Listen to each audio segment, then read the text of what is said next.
오늘 이 새벽에는 찾아오시는 그리스도라는 제목으로 하나님의 말씀 증언하겠습니다. 오늘 이 말씀은 우리가 잘 알고 있는 아시아에 있는 7교회 교회 중에서 라오디게아 교회에 대하여 어린 양 예수 그리스도께서 꾸중하시는 그 문맥 속에서 그 내용 속에서 주신 말씀입니다.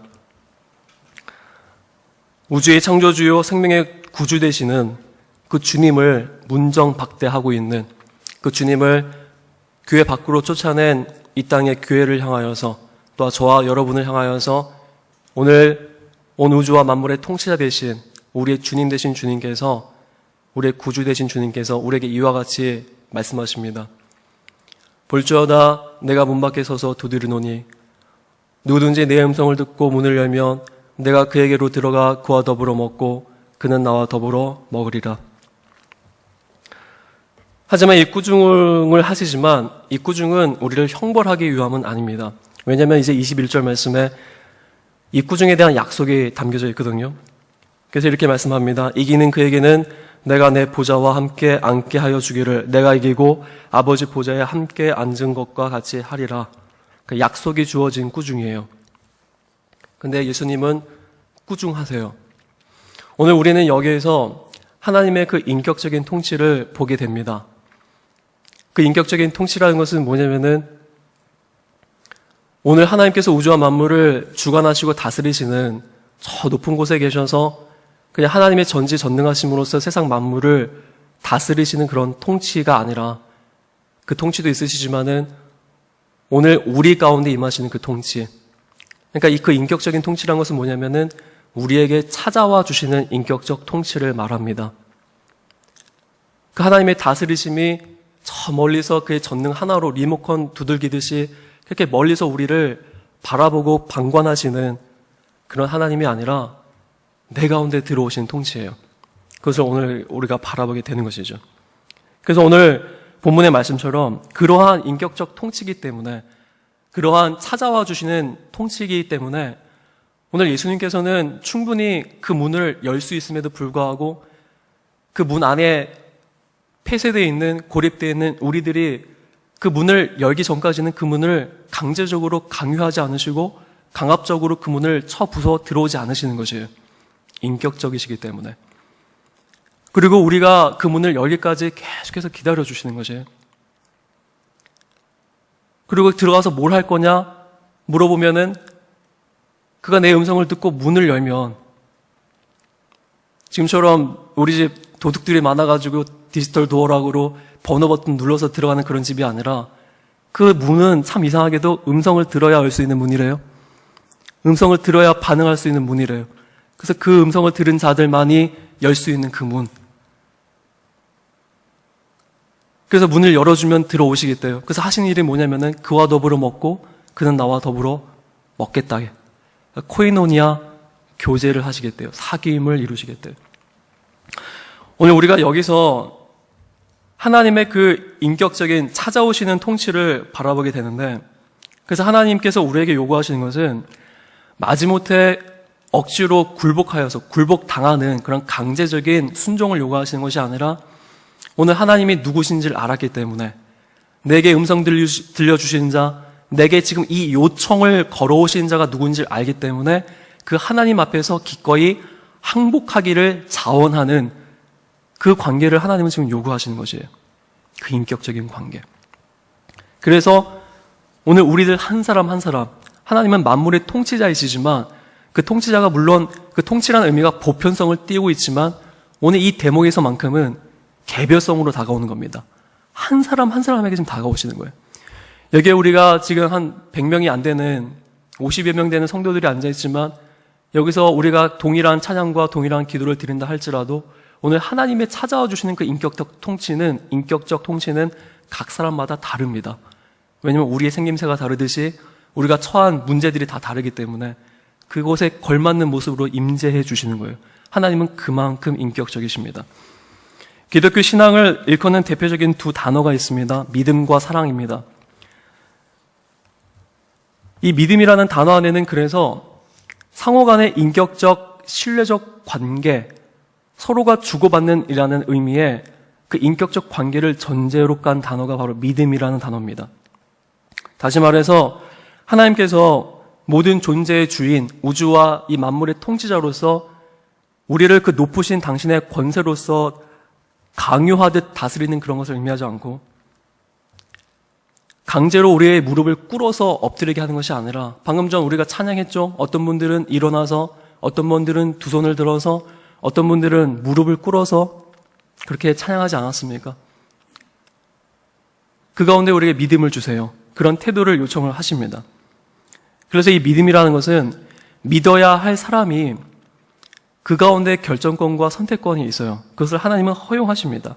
왜냐하면 이 믿음 가운데 외압, 그러니까 외부로부터 임하는 어떤 힘, 물리적인 힘이 가세하고 어떤 외적인 힘이 그것을 주장하게 되면 우리의 마음은 토라져요. 왜 강요해? 왜 나를 강압하는데? 속된 말로 이렇게 튀어버리는 것이에요. 하나님은 그렇게 해서 우리에게 믿음을 주입하기를 원하지 않으시는 것이에요. 자원하는 심령을 구하십니다. 다윗이 그것을 알았어요. 그래서 시편 51편에 다윗이 밧세바와 동침했을 때 그가 죄를 범했죠. 근데 그의 간구를 가만히 들여다보면은 하나님, 내가 누구누구와 간음하고 누구를 죽였습니다. 그 죄책감이 너무나 무거워서 힘이 드오니 이것을 내게서 벗어나게 하여 주시옵소서. 이런 회개의 내용이 주를 이루기보다 다윗이 죄를 범했을 때 하나님께로 떨어져 나온 것, 그러니까 그 인격적 신뢰 관계에서 떨어져 나온 그것을 영적으로 자학했던 것 같아요. 그래서 그의 기도를 보면은 하나님이여 주의 구원의 즐거움을 내게 회복시켜 주시고 자원하는 심령을 주사 나를 붙잡아 주시옵소서, 이렇게 기도를 해요. 내가 이제 죄를 범하고 나니까 하나님과 떨어진 그 상태에 놓이게 되니까 내 안에 하나님께 대한 자원하는 심령이 멎어버렸구나. 내가 지금 살아있는 식물인간이 되어버렸구나. 살았다 하지만 실상은 죽은 자같이 되어버렸구나. 다윗이 그것을 자각했어요. 죄를 범했을 때. 그래서 그 기도를 올릴 수 있었던 것입니다. 그래서 오늘 본문에는 하나님께서 오늘 이와 같은 인격적 관계, 찾아오시는 관계로 우리에게 임하시기 때문에 오늘 비록 문 밖에 쫓겨나신 그분이지만 우리가 그분의 음성을 듣고 그 문을 열기를 간절히 기다리고 계시는 것이에요. 인격적 통치에 대해서 부가 설명을 한다면 이렇게 이해할 수가 있습니다. 그러니까 하나님이 인격적이시다. 인격이란 말은 우리 선상에서 얘기하면은 지정의를 가리킵니다. 그 지정의의 기능을 가리키지만 하나님이 인격적이시다라고 했을 때 이렇게 이해하면 좋을 것 같아요. 이건 우리 편에서도 통용되는 개념입니다. 어떤 자매를 만났어요. 근데 그 자매가 이렇게 얘기를 해요. 나는 삼일교회가 참 좋아요. 이렇게 얘기를 하는 겁니다. 참 좋대요, 삼일교회가. 그래서 왜? 그랬더니 왜 좋은데? 물어봤더니 삼일교회는 언제나 거기에 있잖아요. 그러는 거예요. 언제나 거기에. 그래서 내가 마음이 힘들고 어려울 때 1층 소예배실에 가서 기도도 할 수 있고 내가 마음대로 들락날락 할 수 있어서 참 좋대요. 또 하나 이유는 삼일교회는 나를 배신하지 않는데요. 여기서 말하는 삼일교회는 건물을 의미합니다. 그러니까 나를 배신하지 않으니까 내가 언제라도 들락날락 할 수 있는 그 대상이니까 너무 좋대요. 거기에 대해서 제가 이렇게 얘기했습니다. 너 참 비겁하구나. 너 참 비겁하구나. 왜냐하면 지금 이 자매가 삼일교회에 대해서 이와 같은 애정을 품는 것은 배신을 하지 않는다고 생각하는 이유는 이 삼일교회 건물에 대해서 인격적 관계가 형성되지 않기 때문에 그래요. 이해가 되십니까? 인격적 관계가 형성되지 않는다는 말은 뭐냐면은 이 삼일교회에 대한 기대감이 없는 것이에요. 기대감이 없으니까 이래도 되고 저래도 되고 그냥 내가 할 수 있는 편의함을 제공한다는 선상에서 삼일교회가 좋다는 것이에요. 이해가 되시죠? 여러분, 우리가 인격적 관계가 형성이 되면 우리는 배신을 느낍니다. 내가 어떤 한 사람을 사랑하게 된다면은 그 사람을 사랑하면 사랑할수록 기대하게 되고 기대에 못 미치는 행동을 서로가 유발시키게 되면은 거기에 대해서 서로가 배신감을 느끼는 것이에요. 그것이 인격적 관계입니다. 여러분이 지금 친구들이나 연애를 하시거나 혹은 부모님에 대해서, 가족에 대해서 혹은 삼일교회 한 형제 자매된 사람들에게 배신감을 아직 못 느꼈다면, 아직까지 불만이라는 것을 못 느꼈다면 어쩌면 우리는 그 관계를 깊이 안 들어가고 있는지 몰라요. 이런 맥락에서 봤을 때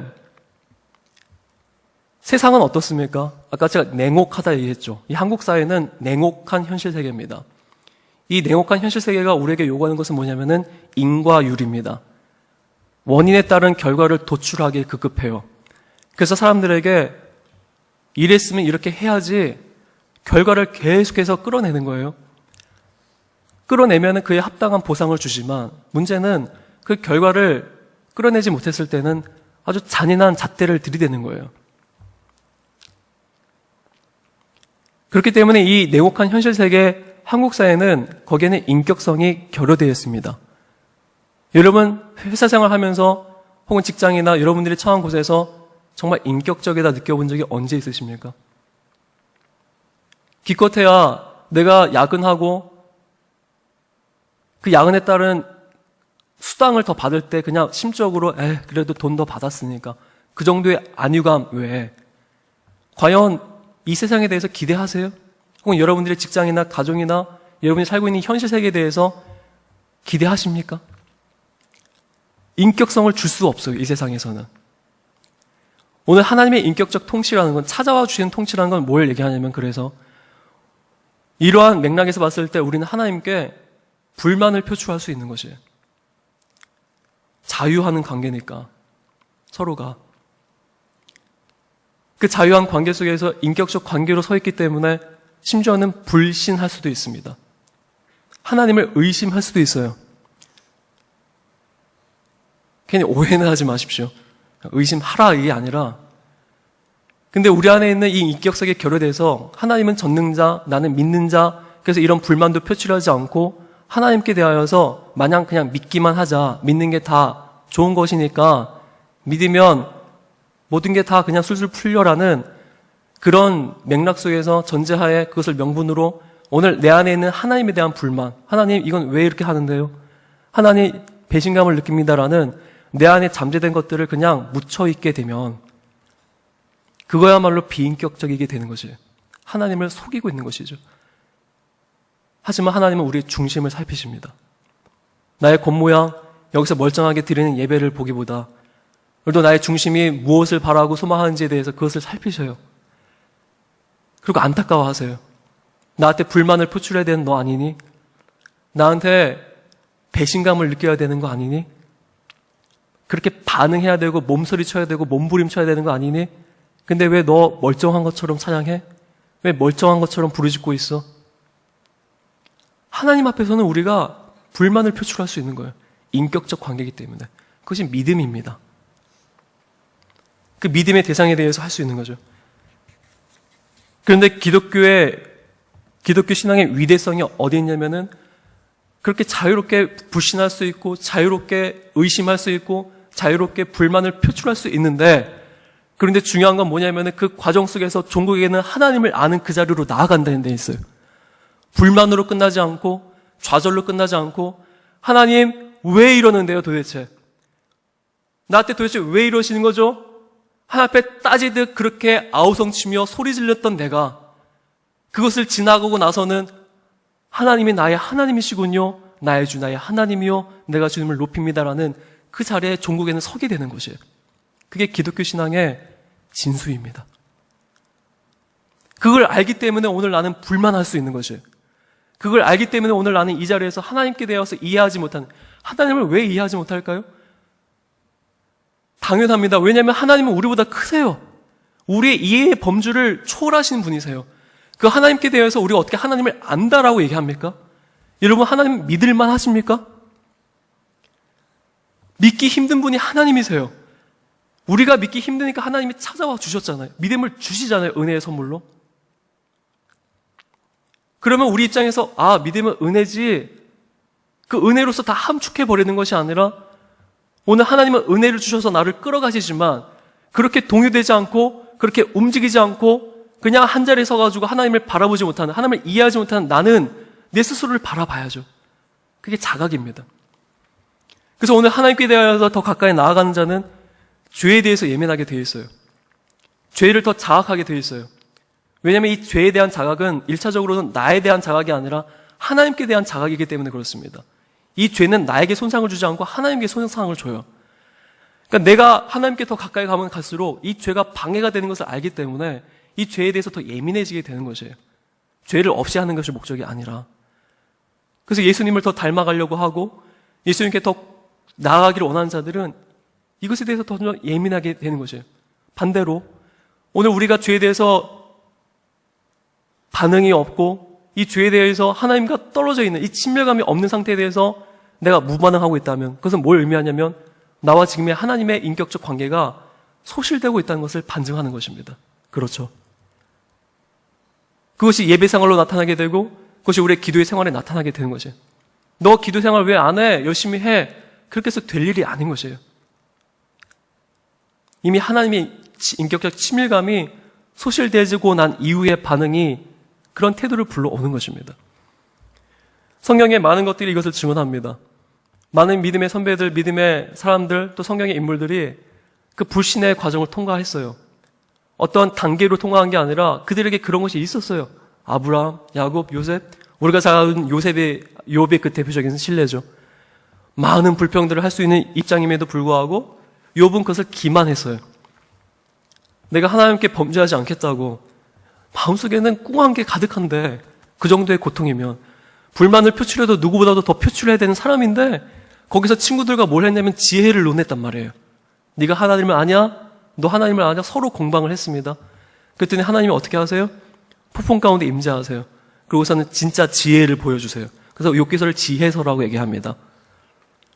그때 욥이 한 고백이 있어요. 뭐라고 얘기합니까? 하나님, 내가 이제 귀로만 주님을 들었었다니 이제는 눈으로 주님을 보게 됩니다. 그의 사변화된 하나님에 대한 지식이 그가 자명한 하나님께 대한 지혜가 다 허물어지는 순간이었어요. 욥이 그 과정을 통과했습니다. 또 누가 있나요? 도마가 있죠. 도마가 많은 다른 제자들의 예수 그리스도의 부활을 경험했지만 도마만큼은 그 불신의 의욕을 숨기지 않았어요. 오히려 도마는. 그래서 뭐라고 얘기합니까? 내가 그 손에 난 못자국을 만지지 않겠는, 그 옆구리에 난 창자국을 내가 보지 않고는, 만지지 않고는 도무지 믿지 않겠노라 얘기를 하세요. 우리 신앙은 그런 것입니다. 나 믿을 수 없어가 허용되는 것이에요. 이 믿음의 영역에 있어서는. 이해가 되어지세요? 나 믿지 못하겠다고. 근데 우리는 너무 잘 믿어요. 잘 믿는 척해요. 그래서 오늘 나의 불신을 속이고 있어요. 기만하고 있어요. 그 기만한 상태에서는 하나님이 임재하실 수가 없어요. 하나님이 인격적이시기 때문에 문을 함부로 열지 않으신단 말입니다. 기다리세요. 또 누가 있습니까? 베드로가 있죠. 베드로는 예수 그리스도께서 그렇게 된 것을 보시고 제사장의 뜰 안에서 거진 모욕과 채찍질과 능욕을 당하는 것을 보시면서 뭐라고 얘기했냐면은 저주를 퍼부으면서 내가 이 사람은 도무지 알지 못한다 얘기합니다. 예수 그리스도에 대하여 저주를 퍼붓고 또 그 예수 그리스도를 그동안 따랐던 자기 자신에게 대하여 저주를 퍼붓죠. 믿음의 영역에서는 이 또한 가능합니다. 예수님에 대해서 저주를 퍼부을 수 있어요. 그것이 우리의 실체이기 때문에 그렇습니다. 죄인이기 때문에 그래요. 그것을 적나라하게 일부러 드러나라는 소리가 아니라 하나님은 이것 또한 받아주세요. 그렇게 낮아지심으로 임하십니다. 우리가 하나님께 대하여 저주를 퍼붓는 나의 입술까지 임하세요. 그리고 뭘 하시냐면은 그 입술을 변하여 하나님을 경배하는 찬양의 입술로 바꾸십니다. 그게 구원입니다. 그래서 구원은 나 외에서 그 이유와 그 목적과 그 하나님의 의지가 발동했다면 결국 그 의지가 내 안으로 들어오는 하나님의 신적인 작업인 것이에요. 내 안으로 들어오세요. 이게 바로 하나님의 인격적 통치입니다. 여러분, 그래서 오늘 우리가 이와 같이 하나님의 인격적 관계, 이 믿음의 이 하나님과의 관계에 서 있게 되면은 거기에서 결국 우리에게 이렇게 자유롭게 불만하게 하고 자유롭게 불신하게 하신 이유는 뭐냐면은 결국 우리로 하여금 이 속에서 하나님께 대하여 자유로운 항복을 받아내기 위함이에요. 거쳐서 불만을 토로하다가 결국 하나님께 대하여서 그래도 하나님이 맞군요. 라고 하면서 하나님 최고, 하나님 기꺼이 항복합니다. 뭐 두말할 거 없어. 이걸 받아내시는 거예요. 결국 그 하나님 앞에 우리가 서 있어요. 그래서 그동안의 불만과 불신과 의심을 허용하세요. 그래서 그리스도인들은 자유합니다. 이와 같이 나를 받아주시는 그분이 나의 하나님 되심을, 나의 구주 되심을 알았을 때, 그분을 내가 믿었을 때 우리 영혼은 자유케 되는 것이에요. 다른 종교를 보세요. 자기의 득도하기 위하여 얼마나 그 종교적 그 성식 자체에 얽매여 있습니까? 자기의 업을 짊어진대요. 근데 그게 언제까지 하냐면 평생을 한대요. 그와 같은 영원한 굴레, 그 죽음의 사슬이 어디 있습니까? 하나님은 그것을 끊으셨죠. 더 이상 너의 구원으로 이루어가지 말라고. 그러니까 하나님이 우리의 구원이 되어주셨죠. 이런 하나님의 인격적 통치를 보여주는 장면이 누가복음 8장에 나와 있습니다. 우리 한번 같이 찾아보겠습니다. 누가복음 8장. 자, 이쯤 되면은 이제 점점 하이라이트로 올라가니까 옆에 약간 눈이 힘이 탄 사람들 좀 깨워주세요. 힘들어하는 사람들을. 오늘 힘들게 나오셨는데. 누가복음 8장 22절에서 25절 말씀. 그래서 여러분 철야 이불을 드릴 때는 한숨 자고 나오셔야 됩니다. 저도 그렇게 하려고 하는데 오늘은 못했거든요. 근데 은혜를 주시네요.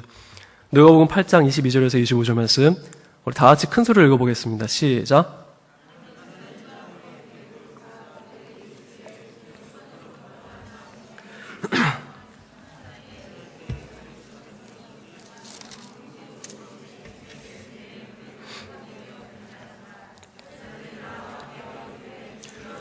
우리가 죽겠나이다 한데 예수께서 잠을 깨서 바람과 물결을 꾸짖으시니 이에 그쳐 잔잔하여지더라. 제자들에게 이르시되 너의 믿음이 어디 있느냐 하시니 그들이 두려워하고 놀랍게 여겨 서로 말하되 그가 누구이기에 바람과 물을 명함에 순종하는가 하더라. 여러분 보십시오. 여기를 주목해서 보십시오. 오늘 이 사건 속에서 중요한 세 가지 단어가 나옵니다. 하나는 뭐냐면은 예수님께서 풍랑을 꾸짖으셨어요. 그리고 또 하나는 제자들에게 너의 믿음이 어디 있느냐 호통을 치시고, 또 하나는 제자들이 저가 누시길래 풍랑이 다 말을 듣냐 이렇게 반응합니다. 이 세 가지를 이제 중점으로 봐야 되는데, 여러분 예수님께서 누가복음만 해도 네 가지의 기적이 나와요. 8장 후반 중반절 이상에만 예수님께서 공생의 기간 동안 많은 치유와 기적을 보이셨죠. 그것은 예수께서 하나님께서 보내심을 입은 자 된 종된 표로서 그것이 나타납니다. 기적보다도 중요한 건 그 기적을 일으키시는 그 배후, 그러니까 그 기적을 일으키시는 하나님을 아는 데에 초점이 있는 것이에요. 기적 자체가 아니라 그것을 통해서 그리스도가 누구이신지를 성경은 드러내고 있는 것입니다. 근데 오늘 이 기적은 좀 다릅니다. 이 기적은 하나님의 인격적 통치를 보여주고 있는 너무나 선명한 그림을 보여주고 있는데 잘 들어보십시오. 이 사건에서 예수님께서 일으키신 기적은 바로 제자들의 믿음과 연결되어져서 결부시켜서 얘기하고 있어요. 그래서 오늘 그때 당시에 제자들과 오늘 우리들에게 이 질문을 하고 있어요. 집중하십시오. 뭘 질문하고 있냐면 내 믿음을 보이라는 것이에요. 왜 이것을 언급하시냐면 하나님이 풍랑을 다스리세요. 풍랑을 꾸짖으세요. 웃기지 않아요? 흥미롭지 않습니까? 풍랑을 꾸짖으세요. 풍랑과 지금 대화를 하고 있어요. 인격적 통치를 벌이고 계세요. 여러분 바람에게 꾸짖어 본 적 있어요? 너 왜 이렇게 세게 불어? 이렇게 해본 적 있어요? 이게 뭐 하는 거예요 이게? 우리는 이상하죠 이렇게 하면. 예수님이 풍랑을 잠잠하라 하세요. 인격적 통치의 현현을 보여주세요. 하도 못 알아들으니까. 그러면서 제자들에게 너희들 봤어? 내 믿음이 어디 있어? 너 믿음이 뭐야? 이렇게 질문을 해오세요. 그게 뭐냐면 오늘 이 세상 속에서 세상에 놓여 있는 궁극적인 실제, 리얼러티, 이 세상에 있는 것을 실제적으로 보는 것과 이것이 나에게 가장 큰 영향력을 주는, 그래서 나를 지배하고 있다 이것과 또 하나는 뭐냐면은 그거보다도 크시니 예수께서 오히려 궁극적인 실제가 되어주시고 리얼러티가 되어주셔서 오늘 이 세상은 이 궁극적인 실제인 예수님의 발 앞에 꿇어 엎드릴 수뿐이 없는 그 권위자 되신 예수 그리스도를 보라는 것이에요. 제가 좀 설명을 어렵게 했는데 세상이 실제냐 예수님이 실제냐고 했을 때, 왜냐하면 지금 제자들은 풍랑을 보고 있어요. 이렇게 설명하면 좋을 것 같아요. 풍랑을 보고 있어요. 그랬더니 잠자고 있는 예수님을 깨워서 우리가 죽는 것을 그대로 내버려 두시겠습니까? 이것이 도움을 요청하는 것처럼 보이지만 실상은 이 풍랑이 실제가 되는, 리얼리티가 되는 것이에요. 그래서 예수님을 어떻게 도입해서 쓰냐면은 이 리얼리티, 내가 다가온 이 위험과 불안함과 내 두려움을 증폭시키는 이 풍랑을 예수님 좀 어떻게 좀 해보세요 라고 하면서 예수님을 이 풍랑 밑으로 가져간 거예요. 예수님이 더 실제적이신데, 예수님의 리얼리티인데, 그래서 이 만물이 그분 앞에 꿇어 엎드린 것을 이해하지 못하고 예수님을 그 풍랑 안으로 들여보냈단 말입니다. 제한시켜 버렸어요. 거기에 대해서 예수님께서 풍랑을 잠잠하게 해버리죠. 그들의 리얼리티를 굴복시켜버리고 그 앞에서 얘기하는 거예요. 우주의 통치자로 제자들이 보고 있는 건 지금 우주와 만물, 자연까지도 통치하신 하나님을 보고 있는 것입니다. 그러면서 너 믿음이 뭐야? 이렇게 얘기하는 거예요. 오늘 저와 여러분에게 힘들어하고 있고 이 땅의 현실 세계 속에서 냉혹한 한국 사회 속에서 오늘 그것이 가져다주는 두려움과 불안함에 떨고 있는 우리들에 대하여 너희들에게 있어서 나는 누구야? 이렇게 질문하고 있는 거예요. 너 믿음을 보여봐. 이것을 질문하고 있는 것이. 누가 과연 더 리얼리티해? 누가 과연 더 리얼해? 거기에 있어서 너의 믿음은 뭘 택할 거야? 지금 이걸 보여주고 있는 것이죠. 풍랑을 꾸짖으세요. 보통 꾸중할 때는 누가 누구에게 꾸중할 때는 윗사람이 아랫사람에게 꾸중하죠. 풍랑을 꾸짖음으로 오늘 하나님의 우주와 만물의 통치자시오, 하지만 우리에게 찾아와 주시는 인격적 통치자 되심을 보여주시는 것이에요. 그 그림을.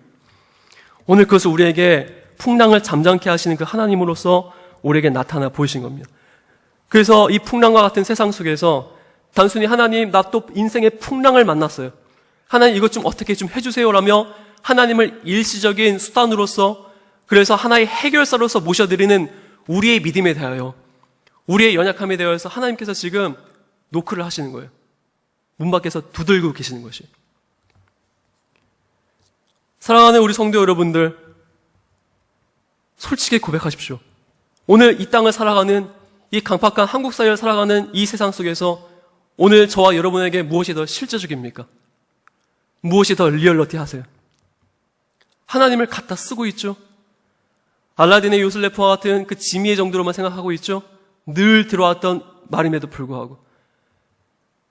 근데 흥미로운 것은 그 알라딘의 요술램프의 지미는 모든 것을 다 할 수 있는데 결국에는 램프 안에 갇혀있는 존재입니다. 우리가 하나님을 그렇게 대우하고 있어요.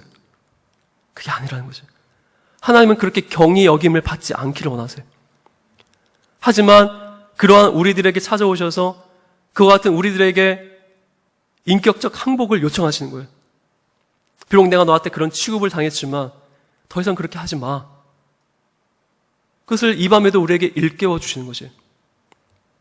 같은 장에 누가복음 8장에 보면은 혈루증을 앓고 있는 여인에 대한 기사가 나와 있습니다.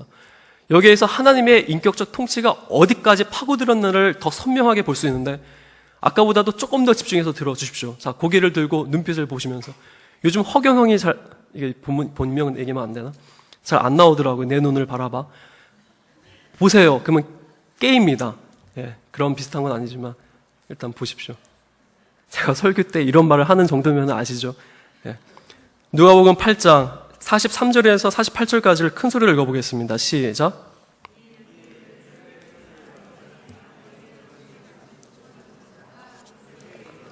그의 옷가에 손을 대니 혈루증이 즉시 그쳤더라. 예수께서 이르시되 내게 손을 댄 자가 누구냐 하시니 다 아니라 할 때에 베드로가 이르되 주여 무리가 밀려들어 미나이다. 예수께서 이르시되 내게 손을 댄 자가 있도다. 이는 내게서 능력이 나간 줄 알미로다 하신데 여자가 스스로 숨기지 못할 줄 알고 떨며 나와 엎드려 그 손 댄 이유와 곧 나은 것을 모든 사람 앞에서 말하니 예수께서 이르시되 딸아 내 믿음이 너를 구원하였으니 평안히 가라 하시더라. 아멘. 오늘 찾아오시는 인격적 통치, 그것에 대한 제가 봤을 땐 거의 절정이에요. 그 찾아와 주신 인격적 통치에 대해서 보여주고 있는 장면인데, 자 보십시오. 우리가 잘 알고 있는 기사예요. 12해를 혈루증 앓고 있는 여인이 12해 동안이나 고침을 받지 못하다가 이제 예수님께 뒤로 나와서 그 옷에 손을 댑니다. 생각해 보십시오. 12해를 고침을 못 받았어요. 그러한 사람이 지금 내 눈앞에 예수가 뭐 좀 해줄 수 있겠지라는 그런 단순한 희망을 가지고 뭔가 시도해보자라는 그런 소망을 가지고 나왔겠어요? 그게 아니죠. 그것이 오늘 여인으로 하여금 예수님의 옷에 손을 대게 한 것이 아니라 오늘 그 여인이 갖고 있던 믿음이 있었어요. 그것이 나중에는 48절에 보면은 오늘 예수님께서 인정하시죠. 딸아, 내 믿음이 너를 구원하였으니 평안히 가라. 여기서 평안히 가라라는 원의적인 의미는 뭐냐면은 하나님께서 지정해 주신 원래 자리로 돌아감을 의미해요. 그 원래 자리로. 그러니까 오늘 이 본문에서 복음이 되는 건 뭐냐면은 12해를 혈루증 앓는 여인이 피가 멎는 것이 복음이 아니라, 그것이 구원이 아니라 오늘 피가 멎은 것은 현상적으로 나타나는 것이고 그것이 아니라 이 여인이 원래의 자리, 다시 말해서 믿음으로 형성된 하나님과의 인격적 관계에 섰다는 얘기예요. 온전하여졌다는 얘기예요. 다른 말로 표현하면. 예. 그래서 그거에 따른 표식으로서 이 여인을 군중 속에 끄집어내세요. 이젠 숨어 다니지 마. 네가 서야 할 자를 분명히 알아. 그때 이 여인의 반응이 있어요. 보세요. 47절에 그 여인이 스스로 숨기지 못할 줄 알고 떨며 나와 엎드려 그 손댄 이유와 곧 나은 것을 모든 사람 앞에서 말하니 증언하고 있어요. 예수 그리스도에 대해서 나의 치유한 받음에 대해서 증언하고 있어요. 그렇죠? 이게 이 여인은 어떤 여인이었냐면은 당시에 유대인의 정결법에 의하면 이 여인은 부정한 자입니다. 사회에 나올 수가 없는 자예요. 근데 이 사람이 지금 뭘 하고 있어요? 그리스도를 인식하니까, 경험하니까, 그와의 인격적 관계, 그 인격적 통치를 받으니까 그 앞에서 하나님을 증언하는 그 일에 지금 서 있잖아요. 원래의 자리로 돌아왔어요. 평안히 가라. 네. 자, 오늘 이것이 어떻게 인격적 통치의 모습을 보여주겠느냐 보십시오. 오늘 이 여인이 예수님의 옷에 손을 댄 것은 주술적 접촉이 아니죠. 주술적으로 무당 굿하듯이 좀 뭐 좀 해주세요. 그게 아니잖아요. 왜냐하면 이 여인이 액션을 취했어요. 그리고 그 옷에 손을 댔단 말입니다. 그것은 뭐냐면 이 여인에게 있는 지정의가 다 발동했다는 얘기예요. 그것이 발동해서 예수님의 뒤에 가서 손을 댈 정도로. 오늘 주술적인 접촉이라는 것은 무당 굿이나 대만의 빠에빠에나 그 신이, 내가 지금 비는 신이 누군지 모르는 상태에서 그것에 대해서 그냥 계속해서 복을 비는 거예요. 달리 말하면 지금 신이 누군지 몰라요. 사실상 신은 없습니다. 우상숭배 신은 없잖아요. 실상이 없잖아요. 리얼리티가 없잖아요. 그럼 뭐 하고 있는 거예요, 이 사람들이? 뭐 하고 있냐면은 지금 복을 보는 거예요. 그러니까 우상을 보는 게 아니라 나의 복을 보는 거예요. 그 복 앞에 대해서 복을 요청하고, 그러니까 지금 본인들이 뭘 하고 있는지를 모르는 거예요. 그게 우상숭배거든요, 샤머니즘. 근데 지금 이 여인은 대상을 갖고 있어요. 인격적 신뢰 관계의 대상을 갖고 있죠. 그리고 그 예수님께 옷에 손을 댔어요. 그러니까 이건 주술적인 접촉이 아니란 말입니다. 자, 그런데 이 옷에 손을 댄 것이 도대체 어떻게 예수님께서 믿음이라고 여길 수 있을까? 레위기를 보면 더 잘 알 수 있습니다. 레위기 제사법을 보면 되는데 레위기 22장 4절에서 8절 말씀 한 번 더 찾아보겠습니다. 레위기 22장 4절에서 8절 말씀.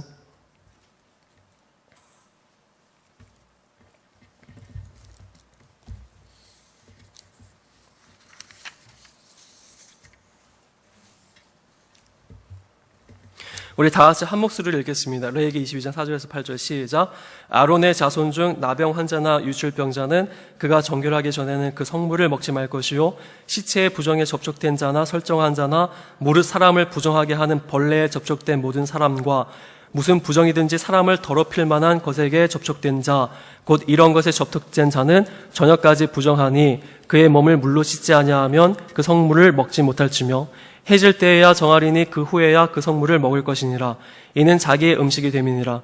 시체나 찢겨 죽은 짐승을 먹음으로 자기를 더럽히지 말라. 나는 여호와이니라. 제사법에 있어서 부정을 얘기를 해요.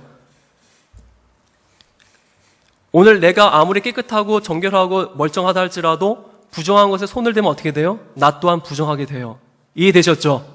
자, 그러면 여기 보십시오. 이 여인이 지금 하고 있는 게 뭐예요? 자기의 부정한 12해 동안이나 이 유대 사회가 지탄했던 그 부정함을 입은 사람을 알고 있었고 유대 사회 속에서 살고 있었기 때문에 이 레위기의 말도 이해했을 것 같아요. 레위기의 제사법도. 내가 지금 예수를 만지면 예수는 어떻게 돼요? 부정하게 돼요. 그것을 알고선 지금 접근해 나가는 거예요. 이게 얼마나 엄청난 일인지 아십니까? 잘못하다가는 이 여인도 죽고 예수님도 죽을 수 있는 상황인 거예요. 좀 심하게 얘기한다면은 그것을 알고서 지금 이 여인이 자기의 부정함을 가지고 예수님께 나아가서 예수님을 부정하게 하는 거예요. 나의 부정함을 예수님 앞에 전가시켜요. 왜 그럴 수 있었냐면은 이 여인의 마음 가운데, 이 여인이 지니고 있던 믿음이 나중에 47절 가운데 그가 증언했던 것이 뭐냐면, 여기 성경에는 안 나와 있지만 그가 증언한 것이 뭐냐면은 오늘 내가 나의 부정함을 그에게 부정케 해도, 그에게 전가시킨다 할지라도, 그에게 옮긴다 할지라도 전염병처럼, 하지만 내 앞에 있는 이 예수는 부정할 수 있는 분이 아니다. 그걸 알았어요. 무엇이 그 여인으로 알겠는지는 모르겠어요. 성경이 기록하고 있지 않아요, 솔직히. 오늘 그에 대해서 예수님의 반응이 흥미롭습니다. 예수님께서 이렇게 얘기하세요. 누가 내 옷에 손을 대었어? 제자들이 못 알아듣는 말을 하세요. 누가 나를 부정케 했어가 아니라 누가 내게 손을 대었어? 제자들이 반문을 하죠. 지금 이 무리들이 밀고 있는데 누가 밀랐다고 하십니까? 그때 예수님이 얘기하세요. 내 능력이 나갔어. 예수님의 위치가 그래요. 오늘 예수님은 죄 없는 자로 이 땅에 오셨어요. 왜냐하면 죄 있는 우리들을 구속하기 위해서. 오늘 통치자이신, 인격적 찾아와 주신 통치자이신 예수 그리스도와 오늘 그 통치를 받을 수뿐이 없는 죄인된 그 여인의 만남 가운데 우리는 너무나도 선명한 찾아와 주시는 인격적 통치자 그리스도를 보게 됩니다. 찾아와 주시는 주님. 오늘 나의 부정함이 그에게 전가되면 예수는 부정하는 것이 아니라 오늘 그의 능력이 나에게 전가되는 이유가 되는 것이에요. 여러분, 우리가 예수님을 믿는다 할 때 우리는 거룩함을 추구를 해요. 거룩함을 추구하면서 예수님께 불만도 표시하지 않고 예수님께 나의 못된 모습을 보이지 않으려고 합니다. 숨기고 있어요. 기만하고 있어요. 왜냐면은 나의 이 볼품없는 모습을 보이면은 예수님께서 예수 믿는 것 같지 않아 보이니까. 그래서 마치 예수님을 어떤 거룩한 사람, 거룩한 분 맞지만은 그 거룩함으로써 나의 거룩함을 나 또한 거룩하다고 착각하고 있는 것 같아요. 그래서 하나님은 지금 구원을 주기를 원하시는데 그 구원은 나의 부정함에 대한 구원인데, 내 부정함 가운데 임재하시는 구원인데, 내 부정함을 터치하시는 구원인데, 나의 불신 가운데 임재하시고 나의 죄 가운데 임하셔서 오늘 그 가운데서 구원을 이루어내신 그 하나님인데, 그게 아니라 우리는 형식적이고 사변적으로 나 외에 나의 불만을 터치할 수 없고 나의 이 문제를 만질 수 없는 하나님으로 모셔드리는 거예요. 그러니까 내가 문제가 있을 때만 그 하나님을 도형에다 갖다 쓰는 거예요. 그것을 못 믿으니까, 이 이경적인 신뢰 관계가 형성되지 않고 있으니까 하나님을 내가 필요로 할 때만 가져다 쓰는 것이에요. 제일 못된 건 뭐냐면은 멀쩡할 때 예배 드리고 기도하고 내가 신앙생활을 제대로 할 때는 모르는데 잘 못할 때는 하나님과 분리되기를 자처하는 거예요. 나 혼자 있고 싶다고. 우리가 죄에게 맨날 지는 이유가 뭔지 아십니까? 그 죄의 현장에 예수님을 모셔드리지 않기 때문에 그래요.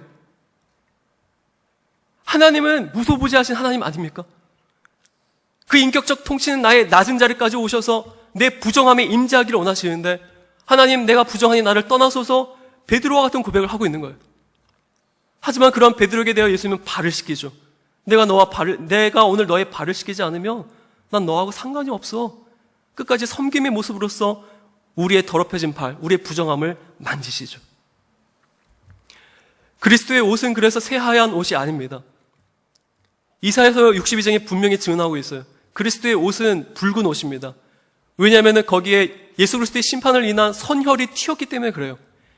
예수님이 이 땅에 공의와 죄에 대해서 심판을 베푸셨을 때 이 땅의 죄악들로 인하여서, 죄인들로 인하여서 그 가운데 예수님의 옷자락에 피가 튄 거예요. 이게 하나님의 구원입니다. 멀찌감치 저 멀리서 깨끗한 옷 입고 면류관 쓰고서 임재하셔가지고 심판하 저 법정에 서 있는 어떤 재판관의 모습처럼 멀리서 재판하시는 그런 하나님이 아니라 오늘 우리들의 죄악 가운데 놓여있는 피투기까지, 피투성이가 된 우리들을 껴안으시기까지, 그래서 예수 그리스도의 흰 옷이 더럽혀지기까지 우리를 감싸 안으시는 그 구원이란 말입니다. 사랑하는 성도 여러분, 오늘 이 저녁에 오늘 우리 마음 가운데 세상의 인과 법칙으로 인해서 냉랭해진 우리 마음이, 강팍해진 우리 마음이 오늘 그리스도 예수, 내 가운데 찾아와 주시는 그 인격적 통치자 예수님을 멀리하지 않았으면 좋겠습니다. 이미 세상은 우리를 그렇게 정복하고 있어요. 그렇게 지배하고 있어요. 그래서 결과적으로 그들이 노리는 건 뭐냐, 마귀가 노리는 건 뭐냐면은 예수님을 자기 발 앞에 굴복시키는 거예요. 거기에 우리를 사용하고 있어요. 예수님이 우리를 통해서 높임받으시지 마귀도 우리를 통해서 높임받기를 원하거든요. 그거 아십니까? 그래서 예수님을 전락시키고 있어요. 여기서 돌이키기를 원합니다. 오늘 예수님께서는 우리의 인격적 통치자, 나의 불만, 나의 부정, 나의 더러운 것, 나의 죄된 것들, 나의 지금의 낭패와 실망들을 껴안아 주실 수 있는 그 인격적 통치자이시기 때문에 오늘 그분 앞에 가면 나는 울 수 있고, 그분 앞에 가면 나의 실패를 보란듯이 보일 수 있고, 그분 앞에만 나가게 되면 나의 벌거벗은 모습조차도 부끄러움이 없는 것이에요. 수치심을 느끼기보다 오늘도 나의 그 수치심을 같이 영문 밖에서 짊어지고 나가 계시는 예수 그리스도를, 오늘 그분을 보게 되는 것이에요. 나와 동일하게 수치심을 느끼는 그분, 하지만 나를 대신해 주시는 그분 앞에 안길 때 우리는 자유하게 되는 것이에요. 이분을 문 밖에 문전 박대하시겠습니까? 다시 한번 들으십시오.